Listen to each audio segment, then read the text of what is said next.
Hello everyone, कैसे हो दोस्तों। आज के इस सेशन में हम लोग जो आपका 100 डेज क्वेश्चन प्रैक्टिस का चैलेंज था, उस चैलेंज में हमारा जो डे 22 का आपका टेस्ट हुआ था, उस टेस्ट का डिस्कशन करेंगे।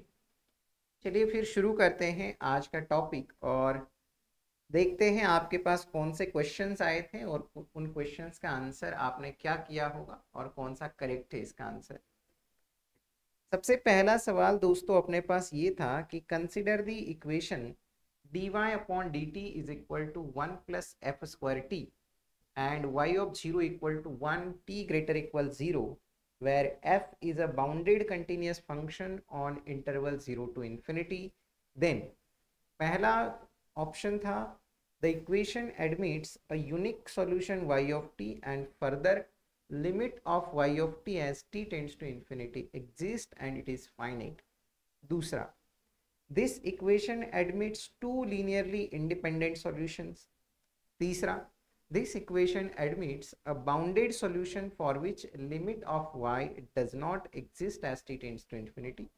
And चौथा है this equation admits a unique solution and further limit of y of t as t tends to infinity is what? It is infinity. तो कैसे अप्रोच करना था आपको इस क्वेश्चन को? देखिए, dy upon d t simple तरीके से अगर अप्रोच करना चाहोगे तो dy upon d t is equal to 1 plus f square t है। अब यहाँ पर f फंक्शन के बारे में आपको बोला है गया है कि वो एक बाउंडेड फंक्शन है और कंटिन्यूस फंक्शन है। चलो, तो एक कोई एग्जाम्पल आप ले सकते हैं। फॉर एग्जाम्पल अगर मैं ले लूँ f of t is equal to constant zero function for all t, continuous है, बाउंडेड है। अगर उसको उठाकर यहाँ पर रखोगे तो आपके पास d y upon d t is equal to बन जाएगा 1, और जैसे ही इसको इंटीग्रेट करोगे आपके पास बन जाएगा y of t is equal to t plus some constant c। और फिर आपको बोला गया है कि एक कंडीशन भी है y of 0 is equal to 1, उसका यूज करोगे तो 1 is equal to 0 plus c, यानी कि c की value 0, and therefore y of t is equal to आपका बनेगा t प्लस 1 बराबर। यानी कि आपका सॉल्यूशन यूनिक आ गया। ठीक है, सॉल्यूशन तो यूनिक मिल गया है। साथ ही साथ अगर आप देखोगे as t tends to infinity, वो कहाँ जाएगा? इन्फिनिटी की तरफ। Further limit of y as t tends to infinity, अब t प्लस 1 का limit as t tends to infinity क्या बनेगा? इन्फिनिटी। अब देख, पहला ऑप्शन बोल रहा है this equation admits a unique solution y of t and further limit of y as t tends to infinity exist and finite. ये गलत होगा। This equation admits two linearly independent solutions, वो भी नहीं। This equation admits a bounded solution, ये भी नहीं। तो अब एक ही बचा है, उसको क्या होना पड़ेगा? सही होना पड़ेगा, है ना। सिंपल तरीके से आप इसे अप्रोच कर सकते थे। ठीक है, तो पहले क्वेश्चन का आंसर आपका क्या था? Option number 4। आगे चलते हैं। वैसे भी आप इसको एक और तरीके से देख सकते हो। कैसे? अगर आप सिंपली और वे अगर आप अपनाओगे तो d y upon d t, मान लेते हैं कि ऐसा फंक्शन आपको नहीं समझ आ रहा है कि क्या फंक्शन लेना चाहिए, तो d y upon d t is equal to 1 plus f square t है। अब आप सिंपली इंटीग्रेट भी करोगे इसको तो y of t is equal to t plus integration of f square t बनेगा। अब ये पॉजिटिव फंक्शन है एंड प्लस हमारे पास कांस्टेंट c है, तो इसका यूज करोगे कंडीशन का तो c की वैल्यू कुछ तो आ जाएगी कांस्टेंट। लेकिन as t tends to infinity करोगे तो ये इन्फिनिटी की तरफ जाएगा। अब हमारा ये बाउंडेड पॉजिटिव फंक्शन है, तो हमारे पास ये बाउंडेड भी क्वांटिटी अगर हो गई फिर भी as t tends to infinity ये कहाँ जाएगा? इन्फिनिटी की तरफ। ये तो एक कांस्टेंट है, कुछ भी वैल्यू हो एक सर्टेन स्टेज के बाद ये कहाँ जाने वाला है? ये पूरी क्वांटिटी इन्फिनिटी की तरफ जाएगी। इन्फिनिटी और c की वैल्यू यूनिकली डिटरमाइन होगी। आप देखना अगर y ऑफ 0 इक्वल टू 1 का यूज करेंगे तो इसका कुछ वैल्यू आएगा, यहाँ पर 0, तो c इज इक्वल टू यहाँ पर 1 माइनस इट्स वैल्यू, वो आपको यूनिक c मिल जाएगा। तो tends to infinity as t tends to infinity, तो आपके पास ऑप्शन चौथा जो है वही हमारा क्या बनने वाला है, करेक्ट बनने वाला है। चलिए आगे चलते हैं अगले क्वेश्चन की तरफ। अगला क्वेश्चन आपके पास क्या था दोस्तों, देखिए the differential equation dy upon dx is equal to h into a minus y into b minus y when solved with the condition y of 0 equal to 0 yields the result। यानी कि इस differential equation को with this initial condition solve करेंगे तो अपने पास क्या solution आ जाएगा, ये सवाल है। dy upon dx it is equal to a into h into है ना, h into a minus y into अपने पास क्या है b माइनस वाई। तो अब देखते हैं जरा, वेरिएबल सेपरेट कर लेते हैं। तो dy upon a minus y into b minus y it is equal to अपने पास क्या बनेगा, h into d x. Variables separate आपने कर लिए, आप दोनों तरफ इंटीग्रेट कर सकते हैं। अब इसको इंटीग्रेट करने के लिए हम लोग पार्शियल फ्रैक्शन का यूज करते हैं। तो लेट कर लेते हैं, let 1 upon a minus y into b minus y it is equal to a upon a minus y plus capital B upon small b minus y. ठीक है, अब कैपिटल A और कैपिटल B की value हमें निकालनी है। तो हम लोग क्या करेंगे, यहाँ से मुझे मिल जाएगा 1 is equal to a into b minus y plus b into a minus y. अब यहाँ से a की वैल्यू निकालने के लिए y की जगह हम लोग a रखते हैं। Put y is equal to a in this session, in this equation, तो मुझे मिल जाएगा 1 is equal to a times b minus a, यानी कि यहाँ से a की वैल्यू मिल जाएगी 1 अपॉन b माइनस a। सो ये मिली अपने पास कैपिटल A की वैल्यू।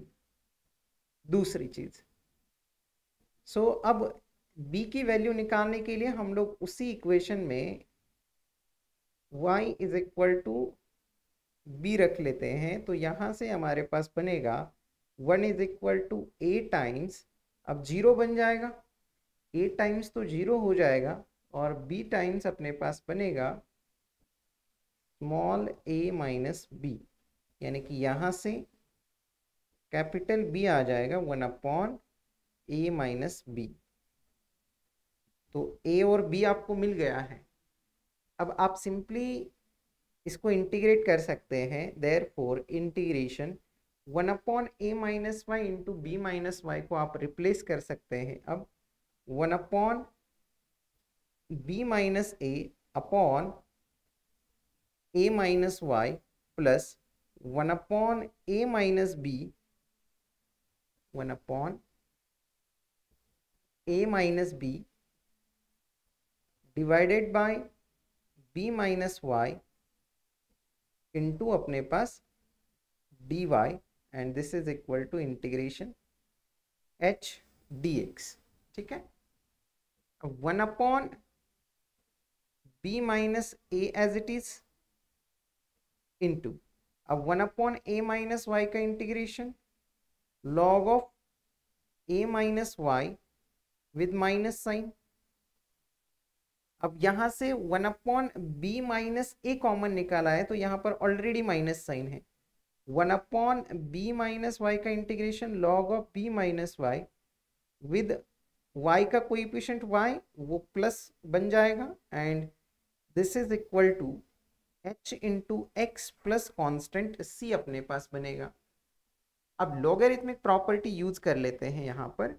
तो 1/b minus a, therefore 1/b minus a into, अब यहाँ पर log a minus log b का फॉर्मूला यूज करो, log a बाई बी, तो log b minus y upon a minus y बराबर, and this is equal to h into x plus constant c, b minus a से multiply करो log of b minus y upon a minus y, this is equal to b minus a into H into x plus, अब b minus a से इसको multiply करेंगे तो वो कोई arbitrary constant है तो उसको c1 बोल देते हैं। अब लॉग को हटा देते हैं, तो लॉग को हटा देंगे तो अपने पास बनेगा b minus y upon a minus y, this is equal to e raise to b minus a into h x, right, and plus into e raise to c1, उसको हम लोग c2 बोल देते हैं, ठीक है। चलो अब c2 की वैल्यू निकालनी है। कंडीशन क्या है, y of 0 equal to 0, since y of 0 is equal to 0, तो x की जगह 0 और y की जगह 0, तो b by a this is equal to c2 बन जाएगा। तो c2 की वैल्यू b बाई ए आ गई, तो b minus y upon a minus y, this is equal to b by a into e raise to b minus a into h x. यहां से अपने पास क्या दिखाई दे रहा है, देखो a यहां से a बाई बी से मल्टीप्लाई करेंगे तो a by b into b minus y upon a minus y, this is equal to e raise to b minus a into h x. तो ये है अपना required solution to this initial value problem which is present in, ठीक है। तो यहाँ पर b by ए, यहाँ पर a माइनस, यहाँ पर एक्चुअली क्या चाहिए, b माइनस ए चाहिए, है ना। यहाँ पर एक काम कर लेते हैं हम लोग, यहाँ पर ना a माइनस बी कर लेते हैं, तो माइनस साइन अंदर आ जाएगी। इससे फायदा क्या होगा, देखो ऑप्शंस में तो अपने पास जो आया है वो तो मिला नहीं हमें, तो यहाँ पर माइनस साइन अंदर लेकर जाएंगे तो log of a minus y minus log of b minus y होगा, and it is equal to h x plus c बनेगा, ठीक है। तो यहाँ से अपने पास ये simply 1 upon a minus b होगा यहाँ पर, तो यहाँ पर a माइनस बी, तो अपने पास यहाँ पर a माइनस बी, तो यहाँ पर अब हमारे पास log of a minus y upon b minus y बनेगा, तो यहाँ से अब मेरे पास a minus y upon b minus y, तो a minus y upon b minus y, तो यहाँ से अपने पास log of a minus y upon b minus y, तो अपने पास क्या बनेगा यहाँ पर a minus y b minus y, यहाँ पर a माइनस बी, यहाँ पर a माइनस बी। तो अब कंडीशन का यूज करते हैं, तो यहाँ पर a minus y upon b minus y, तो अब मेरे पास अगेन यहाँ पर a बाई बी वैल्यू मिलती है ना, तो यहाँ पर अपने पास वैल्यू क्या बनती है अब a बाई बी, तो यहाँ से अब हमारे पास अगेन यहाँ पर भी a बाई बी बनेगा, a बाई बी, तो यहाँ से अपने पास क्या बनेगा, सिंपली यहाँ पर भी a minus y upon b minus y, ठीक है।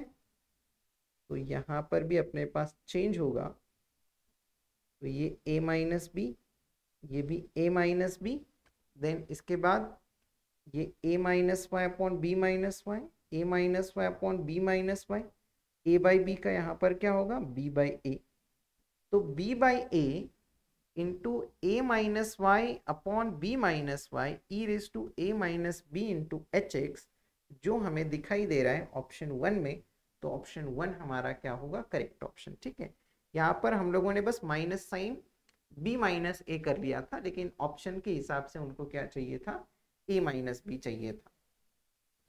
चलते हैं आगे अगले क्वेश्चन की तरफ। अगले क्वेश्चन की तरफ जाने से पहले आप ये देख लीजिएगा, क्योंकि आप अब 100 डेज का चैलेंज तो आपने एक्सेप्ट कर ही लिया है, लेकिन आपके लिए और भी अच्छी चीज़ ये है कि अगर आप इस चैलेंज को एक्सेप्ट किए हो और अगर आप इस चैलेंज में अगर विनर बन जाते हो, आपके हर टेस्ट में बहुत सारे अच्छे मार्क्स आ रहे, तो अगर आप इसमें विनर बन जाते हो तो आप लोगों के लिए, तो आपके लिए जो भी विनर होगा उसके लिए आईआईटी जाम का जो रिकॉर्डेड कोर्स है आईएफएस का, वो आपके लिए फ्रीली दिया जाएगा। ये बहुत एक अच्छी बात है। तो ये इंफॉर्मेशन अपने दोस्तों के साथ भी शेयर करें, जिन्होंने इसमें पार्टिसिपेट नहीं किया होगा उनको भी बोल दीजिए, वो भी इसमें पार्टिसिपेट कर लेंगे। तो हो सकता है कि आपको या उन आपके दोस्त को ये फ्री वाला रिकॉर्डेड कोर्स आपको मिल सकता है। ठीक है, ये बहुत अच्छा मौका है। तो एक बार मैं आपको दिखा देता हूँ कि कैसे आपको इसमें पार्टिसिपेट करना है। तो कुछ नहीं करना है, आपको ifsonline.com इस वेबसाइट के ऊपर जाना है। यहाँ पर सबसे पहले गूगल के ऊपर आप टाइप करोगे IFS ऑनलाइन। जैसे ही टाइप करोगे सबसे पहली वेबसाइट है, इसके ऊपर आपको टिक करना है। कुछ ऐसा इंटरफेस आपके सामने खुलेगा। इसके बाद आपको यहाँ पर जाना है। यहाँ पर IIT जाम अगर ऑलरेडी सिलेक्टेड है तो अच्छी बात है, नहीं तो यहाँ पर टिक करो। यहाँ पर नीचे सारे कोर्सेज दिख जाएंगे। यहाँ पर IIT जाम आपको दिखा। IIT जाम के बाद हमें चलना है मैथमेटिक्स के सेक्शन में। मैथमेटिक्स के सेक्शन में आओगे तो आपको यहाँ पर जाना है लर्न फ्री वाले सेक्शन। लर्न फ्री में आप क्या देखोगे, तो लर्न फ्री में आप देखोगे ऑनलाइन टेस्ट। ऑनलाइन टेस्ट में आपको देखना है स्कॉलरशिप टेस्ट। तो यहाँ पर आपको सारे जो चैलेंजेस वाले क्वेश्चंस हैं उसमें आप यहाँ पर पार्टिसिपेट कर सकते हैं। ठीक है, तो ये बहुत अच्छा मौका है। अगर आप प्रिपेयर कर रहे हैं तो डेफिनेटली आप इसके लिए जाइए, आपको फ्रीली रिकॉर्डेड कोर्स मिल सकता है। और वैसे भी आपको यहाँ पर फ्रीली हम लोग 100 डेज तक क्वेश्चन चैलेंज लेकर आए हैं, तो ये भी आप लोगों के लिए बहुत बेनिफिशियल है। चलो, ये हो गई बात कि हमें कैसे इसमें पार्टिसिपेट करना है। अब चलते हैं हम लोग अपने अगले क्वेश्चन की तरफ जो आपके टेस्ट में था। नेक्स्ट क्वेश्चन था, let y of t be the solution of differential equation y dash is equal to y square plus t, then y of t is differentiable once but not twice, twice but not three times, three times but not four times, infinitely many। अगर आप इसको देखोगे तो dy upon d t is equal to अपने पास क्या मिला है, वाई स्क्वायर प्लस टी। अगर वाई स्क्वायर प्लस टी को अगर आप देखोगे तो आपको ये समझ में आ जाएगा कि ये क्या है सर, ये एक पॉलिनोमियल फंक्शन है ना। ये एक पॉलिनोमियल फंक्शन है, तो ये कितनी बार डिफरेंशिएबल होगा, इनफाइनाइटली मेनी टाइम्स डिफरेंशिएबल होगा। वैसे भी आप देख सकते हैं कि वैसे भी अगर आप देखोगे तो आपको पता है कि अब ये y जो है वो डिफरेंशिएबल फंक्शन है, तो इसको डिफरेंशिएट कर सकता हूँ। t भी डिफरेंशिएबल है, तो इसको डिफरेंशिएट करूंगा तो यहाँ पर मेरे पास बनेगा d2y by d t square. This is equal to अब 2 times y into y dash plus t का डेरिवेटिव 1। अब आपको पता है कि y का डबल डेरिवेटिव एग्जिस्ट हो सकता है, इसको फिर से डिफरेंशिएट करोगे, यहाँ पर ट्रिपल डेरिवेटिव बनेगा। फिर आपको पता चलेगा कि यहाँ पर सेकेंड ऑर्डर डेरिवेटिव आएगा, वो डिफरेंशिएबल है। और ऐसा कंटिन्यू करते जाओगे तो आपको कितना पता चलेगा कि ये जो डिफरेंशिएबल है ये इनफाइनाइटली मेनी टाइम्स ये क्या होगा, डिफरेंशिएबल होगा। ठीक है, चलो अब चलते हैं आगे अगले क्वेश्चन की तरफ। अगला क्वेश्चन जो आपके एग्जाम में पूछा गया था, जो 100 डेज का चैलेंज में, the differential equation dy by dx is equal to y raised to 1 by 3 and y of 0 equal to 0 has unique solution, no non-trivial solution, finite number of solutions, infinite number of solutions। dy upon dx it is equal to y raise to 1/3 है, y of 0 equal to 0 है। एक solution आप कम से कम observe कर सकते हो, कौन सा solution? y of x equal to 0 for all x। अगर आइडेंटिकली जीरो फंक्शन अगर लेंगे तो आप देख सकते हैं कि ये हमारा उसका डेरिवेटिव जीरो, राइट साइड में y की जगह जीरो रखोगे तो वहां पर जीरो, तो zero equal to zero differential equation को सेटिस्फाई कर लिया। क्या मेरी कंडीशन सेटिस्फाई होगी क्या? डेफिनेटली आप देख सकते हैं कि जीरो पे जीरो वैल्यू आ जाएगी, क्योंकि फंक्शन जीरो वैल्यू लेता है फॉर एवरी एक्स। तो ये हमारे पास सॉल्यूशन मिल गया, तो कम से कम एक सॉल्यूशन अपने पास मिल गया है ना। अब देखिए दूसरी बात, इसको हम लोग वेरिएबल सेपरेबल फॉर्म से भी सॉल्व कर सकते हैं। y raise to -1/3 into d y, this is equal to dx बन जाएगा। फिर आप इंटीग्रेट करोगे तो y raise to -1/3 plus 1, y raise to 2/3 upon 2/3 यानी कि 3/2, this is equal to dx का x प्लस c, यानी कि अपने पास 3/2 y raise to 2/3, this is equal to x plus c बना। फिर आप क्या कर सकते हैं कि जो कंडीशन है उसका यूज कर सकते हैं। कंडीशन क्या है? y ऑफ 0 इक्वल टू 0, तो 0 इक्वल टू 0 प्लस सी, यानी कि यहां से c की वैल्यू बन जाएगी 0। c की वैल्यू 0 बन गई तो अपने पास 3/2 y raise to 2/3, this is equal to x। एक और सॉल्यूशन मिला, यूनिक सॉल्यूशन वाली बात खत्म हो गई, नो नॉन ट्रिवियल सॉल्यूशन वाली बात खत्म हो गई। अब यहां से आप इसको लिख सकते हैं कि y raise to 2/3 equal to 2/3 x। तो यहां से आपके पास क्या बनेगा? y, अब आप क्यूब कर सकते हैं दोनों तरफ, तो क्यूब करोगे तो अपने पास क्या बनेगा? 8/27 इंटू एक्स क्यूब बन जाएगा, यानी कि यहां से y of x equal to आप लिख सकते हैं plus minus 8/27 into x cube. आपके पास ऐसा सॉल्यूशन मिला। इसकी हेल्प से आप और सॉल्यूशंस इसके लिए डिफाइन कर सकते हैं। कैसे? अगर मैं डिफाइन करूं y of x is equal to 0 whenever 0 less equal, let's say x less equal constant a, and इसको डिफाइन करूं 8/27 इंटू एक्स माइनस ए का cube whenever x is greater equal a, तो आप ये चेक कर सकते हैं कि y of x is equal to, ये हम लोगों ने जो डिफाइन किया है ये भी सॉल्यूशन है किसका? इस इनिशियल वैल्यू प्रॉब्लम का। आप देख सकते हैं 0 पे तो उसकी वैल्यू 0 है। फर्दर आप इसका अगर डेरिवेटिव निकाल कर देखोगे तो आपके पास डेरिवेटिव क्या बनेगा? dy by d x 8/27 into 3 times x minus a का स्क्वायर बन जाएगा। ठीक है, यानी कि यहाँ पर ये हमारे पास dy बाई डी एक्स, अब y रेस टू 1/3 अगर आप करोगे तो आपके पास क्या बनेगा? y रेस टू 1/3 क्या बनेगा आपके पास? अच्छा, यहाँ पर हम लोगों ने थोड़ी मिस्टेक करी है कि y square is equal to this, तो y इसका स्क्वायर रूट आ जाएगा, तो यहाँ पर अपने पास 3/2 आ जाएगा, है ना। तो यहाँ पर 3/2 बनेगा, बराबर। हाँ, तो इसका डेरिवेटिव क्या बनेगा? 8/27 इंटू 3/2 बराबर, and x minus A 3/2 minus 1, ये हमारे पास 1/2 बनेगा, बराबर। ये हमारा बन गया LHS।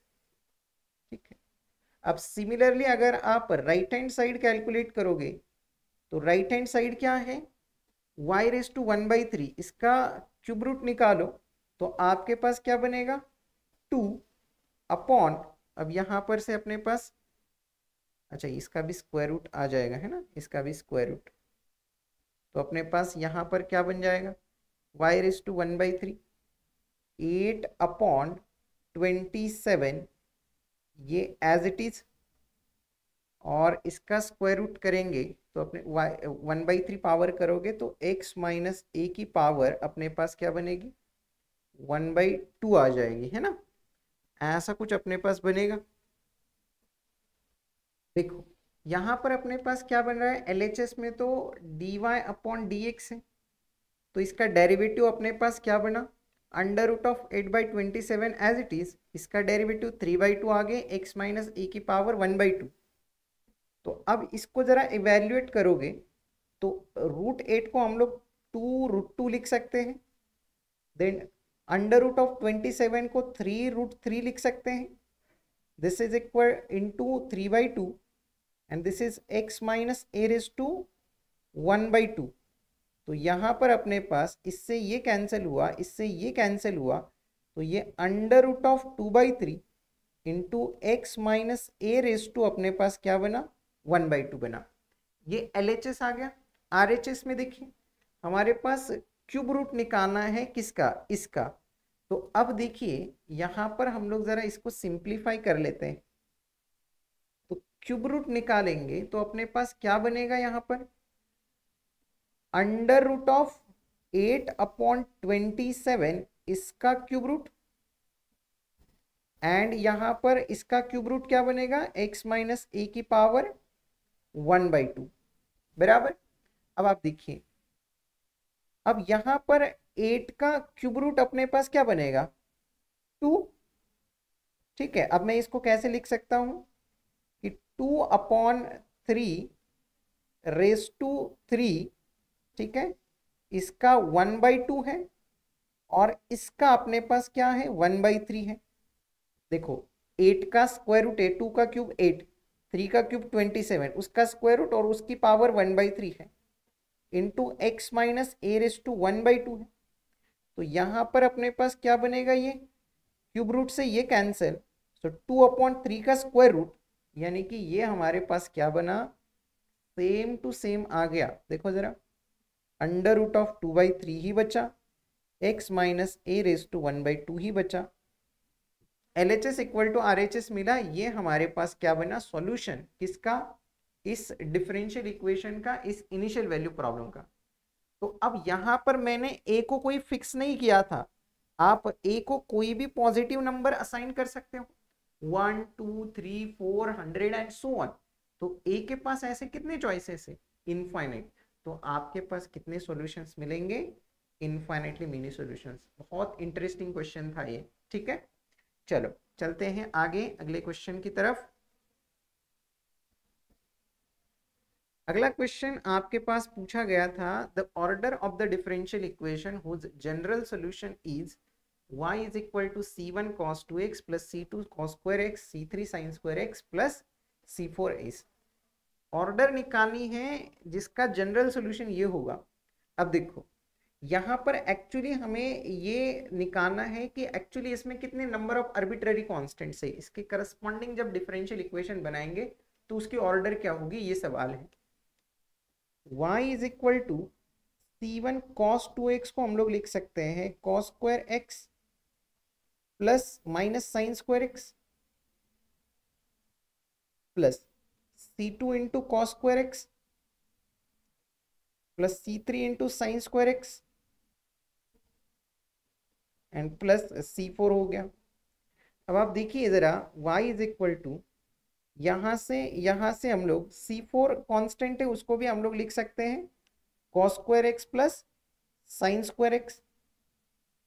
अगर आप देखोगे तो यहाँ से और यहाँ से cos स्क्वायर कॉमन निकालेंगे तो c1 plus c2 plus c4 into cos square x बनेगा, प्लस अब यहाँ से और यहाँ से साइन स्क्वायर x कॉमन निकालेंगे तो minus c1 plus c3 and plus c4 into अपने पास बनेगा साइन स्क्वायर x।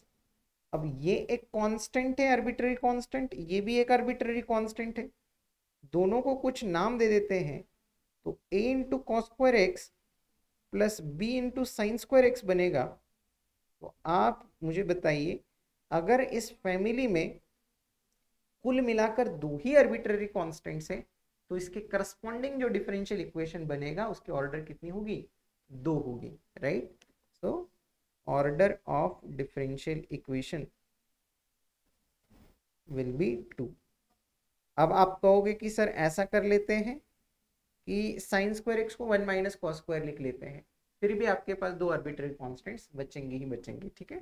तो फाइनली इसमें 2 ही आर्बिट्ररी कांस्टेंट्स बचेंगे, तो अपने पास क्या होगा, यहाँ पर उस डिफरेंशियल इक्वेशन की ऑर्डर कितनी बनेगी, 2। तो इसका आंसर क्या होगा अपने पास, 2। तो पहला ऑप्शन इसका क्या था, करेक्ट ऑप्शन। चलो, इसके बाद ये तो हमारे पास क्वेश्चंस पूछे गए थे। उसके बाद आप ये देख सकते हैं कि अगर आप हमारे साथ IIT JAM 2025 या CUET PG 2025 के लिए आप हमारे साथ जुड़ना चाहते हो, तो हमारी एक्सक्लूसिव लाइव बैच स्टार्ट हो चुकी है, जिसकी डेट आप देख सकते हैं 10 जून, है ना। जिसकी डेट आप देख सकते हैं 10 जून से अपनी बैच स्टार्ट हो चुकी है। तो अगर आप में से कोई इंटरेस्टेड है, इसमें एनरोल करना चाहता है, तो डेफिनेटली आप इसमें एनरोल कर सकते हैं। इसमें फ्लैट 50% ऑफ भी चल रहा है अभी, तो इसका भी आप लाभ उठा सकते हैं, ठीक है। चलिए, अब इसी के साथ अगर आपने IFS का ऐप अभी तक डाउनलोड नहीं किया है, तो आप ज़रूर पहले वो डाउनलोड कर लीजिए। उसमें कई सारा फ्री का मटेरियल आपके लिए अवेलेबल किया रखा है। उसमें आपको कई सारे PYQs है, देन कई सारे फ्री लेक्चर्स है, क्वेश्चंस के लिए, प्रैक्टिस के लिए बहुत सारे क्वेश्चंस है, बहुत कुछ आपके लिए अवेलेबल है IFS ऐप के अंदर, तो आप उसको डाउनलोड कर सकते हैं, ठीक है। फ्रीली डाउनलोड करना है। चल, तो इसी के साथ आज के इस वीडियो में रुकते हैं। Thank you and happy learning.